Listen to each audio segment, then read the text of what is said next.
Welcome to The Way the World Works, where the trusted team behind the Tuttle Twins books tackles current events, hot topics, and fun ideas to help your family find clarity in a world full of confusion. Hi, Katie. Hey, Brittany. So, a couple of episodes ago, you gave me a really good idea, and I want Oh, to kind of build on that. So, I'm going to put you on the spot a lot in this episode. perfect. You're taking Gonna on a earn lot of my keep. responsibility. So, we had this episode on compromise and whether compromise was good or bad, because we're told all the time that we should compromise to get along with others and to, keep the peace. And we talked about whether you should stay to your principles or you should compromise when it's necessary. And you mentioned that you sometimes wonder if public schools, because we noticed a lot of public schools will always tell kids to compromise, right? And you wondered if maybe there were reasons for that. And I want to talk about that today. So for today, the episode is actually called "Why Do We Teach Compromise in Schools?" And it's kind of more of a hypothesis, right? A discussion we want to have. So Katie, I'm gonna throw you in the hot seat right now and have you kind of elaborate on what we were talking about. Yeah, so I guess it just makes me wonder, right? So I'm always um, critical of the public education system, the way that it is currently and the way that it has designed, the way that it was designed. I think a lot of parents and kids that listen to this have probably read the Tuttle Twins and the Education Vacation, where Ethan and Emily, start. They leave public school. They have this great public school teacher who kind of recognizes that maybe the system isn't great, and she takes them to go see John Taylor Gatto, and he gives this great talk, and it convinces the Tuttle family that maybe they should start homeschooling instead. And and in that book, it goes into a lot of the history of the public education system and why it was designed the way that it is. And, it leads a lot of people like Connor and like you and I to say, a lot of people will say, oh, well, the education system is broken. We just need to fix it. And we would say, well, it actually seems like it's working exactly the way that it was designed Yeah. to work. And so, with that frame of mind in looking at the public education system, I'm always a little bit skeptical, right? When there's something that they push really, really hard, I think, well, what are the broader reasons that this would be so important? And so, while we talked about in the previous episode how compromise can be a good thing, it helps us, live peacefully together. We certainly want compromise within, marriages, within sibling relationships, within families, within friend groups. Like we shouldn't lose friendships over where we're going to go eat for dinner or something. Yeah. But um, I wonder if teaching compromise in schools isn't more about conditioning kids to think about the greater good above their own good, or maybe to be really willing to sacrifice the things that they think are important, especially in terms of, their principles, their morals, their strongly held belief systems, in order to make other people comfortable, or in order to go along, to not cause a scene, because we know government doesn't really like people who speak up and speak out, who make a fuss about things. They much prefer people who are willing to just go along and to not make waves.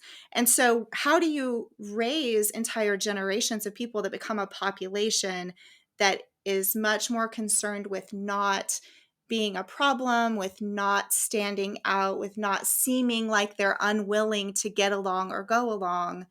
And it sounds to me like the perfect way to do that is to start really, really young, from, what I think kids start pre-K at like 4 years old. So But it keeps getting earlier because now, I it's know. 3.5, now 2 year, it's crazy how young they start now. Right, right. So essentially, we have schools that have succeeded in normalizing parents handing over their children for 8 hours a day from the time that they're 2.5, 3 years old until they're 18. And then after that, they normalize going straight into college, where they're basically raised by, their adulting is taught by another institution. And so it's like, if you step back and look at it, it's really crazy how little time parents actually have to influence their children's worldview, their moral compass, their, way of seeing the world and interacting with it. It's just, an hour in the morning when everyone's rushing out the door, and then it's, a couple hours at night, maybe once homework Maybe. is done. Yeah. I mean, that's a lot of time for the state to be deciding how your kids think and what they think about. So, yeah, I wonder if compromise isn't hailed as such a great good, because it makes people, very, very submissive, really, and very willing when they think that being eager to compromise is always a virtue. I don't know that it is always a virtue.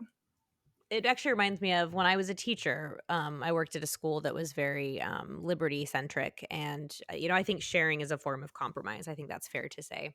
Mhm. And our big thing at my school was we did not force kids to share with their own stuff. If it was a school supply, like that the school paid for, like the Mhm. private school I worked at, that's different, right? Like that is something that belongs to the class. But anything that you brought to class from your home, anything that is your private property, you were not obligated to share. And Well, that that's was how go on.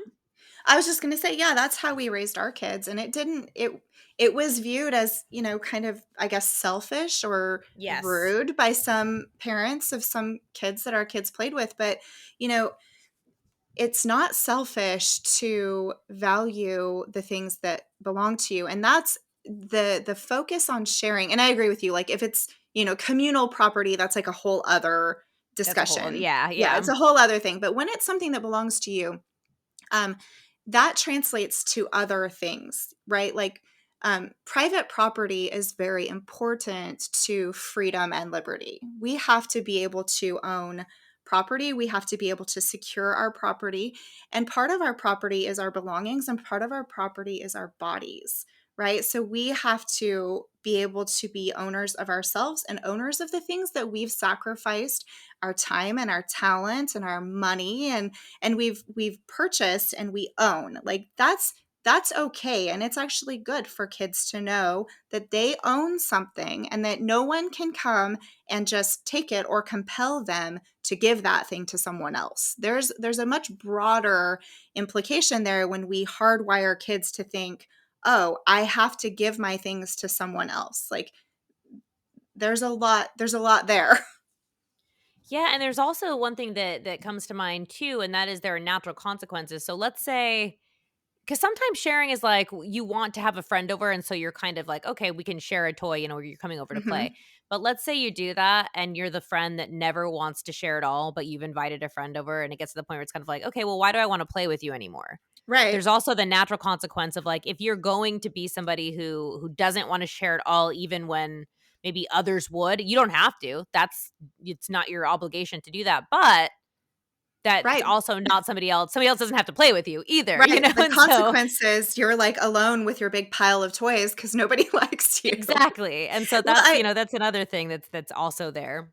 yeah, I mean, I used that example, I think in the last time that compromise came up about my son who, like, was unyielding about what Yeah. movies he would watch. Like, the whole family was gonna watch a Spider-Man movie, or we were gonna watch nothing, or we were gonna suffer, and it became like nobody wanted to hang out with him because it was the worst, and that is what happens. So but I do think parents especially should just be, like, so, I guess, careful. It's the thing that the bad guys always do so well is make it seem so normal and so virtuous. Like we see that all the time now. It's compassion, it's being friendly.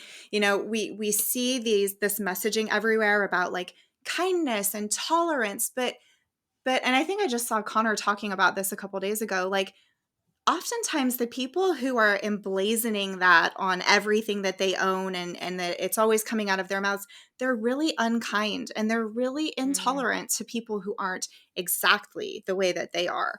And so I think we're starting to kind of recognize like, wait a minute, those messages were pushed to make us accept things that we can't accept. And we were afraid to speak out because it's kind of framed in this way that it's very moral to accept these things and it's immoral if you don't. And I hope that parents really look at that when it comes to schools or when it comes to, groups or organizations that they're affiliated with. If you compromising on things that you don't feel like you can compromise on are required in order for you to participate, maybe that's just not the place. Maybe that's just not, an influence that you want to have over your kids or your family or yourself. And also if you're the only one compromising all the time, right? Right. I mean, because every time is going to maybe be different. But if you find you're in a situation, and I feel like politics, this happens a lot, where Mhm. it's like, okay, compromise just this once. Let's talk about maybe COVID. Like, give up 2 weeks to flatten the curve. You need to compromise and stay at home and do what we all need to do. Do your part.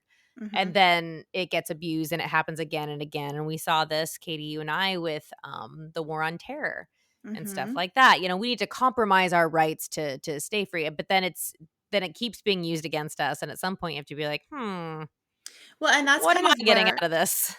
yeah, and I love that we talk about the ratchet effect and the Tuttle twins and the Leviathan crisis, where it's talking about, once you give government, but really any authority power, even if it's supposed to be just power for a little while, like 2 weeks to flatten the curve or like take your shoes off at the airport.